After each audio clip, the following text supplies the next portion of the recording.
is Eric, owner of Farpoint Farms here in the mountains, North Carolina, and today, time to check out the new tractor. This is a Husqvarna TS354D, and this kind of fell into my hands. This was not something I planned on purchasing. It was at the local home improvement store, and this was a loaner last year. Has exactly 15 hours on it, or a little bit more now that I've driven it around some. But it was a loaner unit. They couldn't sell it new. I guess they got it back after the season had ended. It sat out there most of the winter, and they were clearancing it out.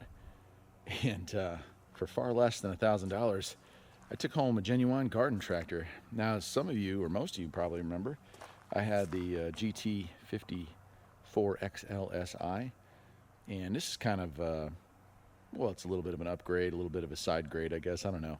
The other one also had a 54-inch deck, a prefab deck like this where it's welded.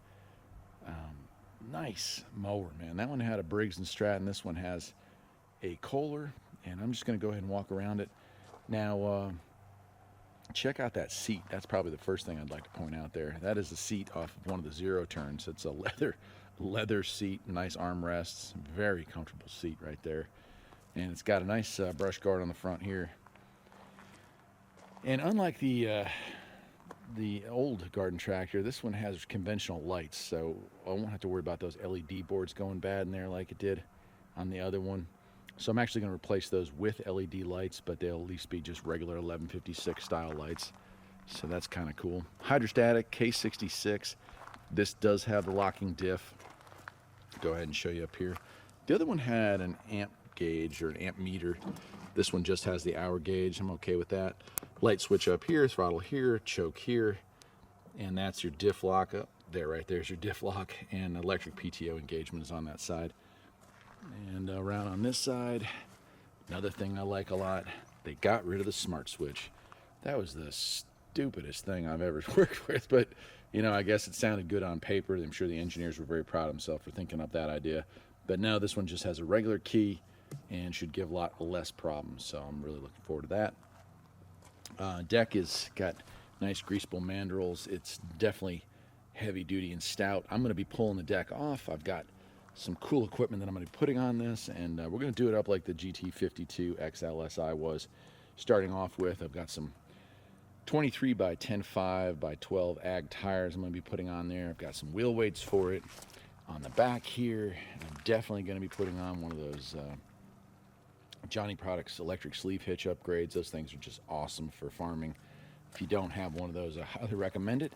And 5-gallon gas tank. It does have a park. Let me go ahead and pop the hood here so you can see this. There we go. Kohler 7000 series. Don't know much about the 7000 series. You know, Kohler had some issues with one of their motors sucking in. Like the mice love to hang out there and kind of destroy things. So hopefully this is not that motor. I have to do some research, but I do love the fact that the engine is made in America, and a nice battery back there. This one you could probably do the battery upgrade I did on the old Craftsman 6000. So we'll have to see how that goes. Obviously September of 19 is when this battery was installed, to give you an idea how new this mower is. Here we are in March of 20, so that should last for a while. And I don't need to do anything to it. It's so unusual to buy something that doesn't need work. Usually when I buy stuff, it's junk. But I make it awesome, not this one. So anyway, that is it. On the front here, I'm thinking I'm going to try to find another tractor scoop. I sold the tractor scoop when I sold the GT6000. The guy really wanted it, and he paid for it, so I was happy to sell it to him.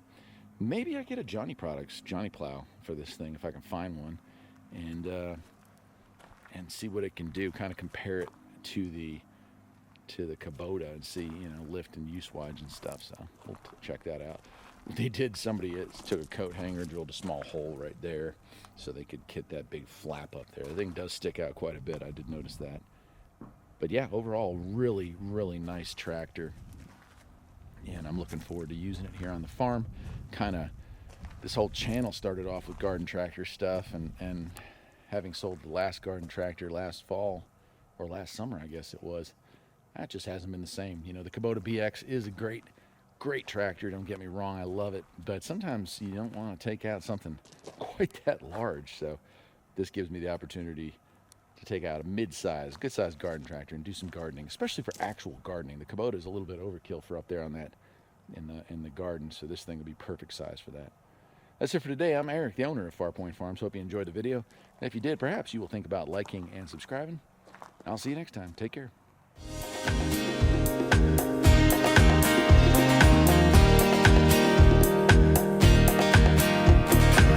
There's always something that needs a little fixing on Farpoint Farms.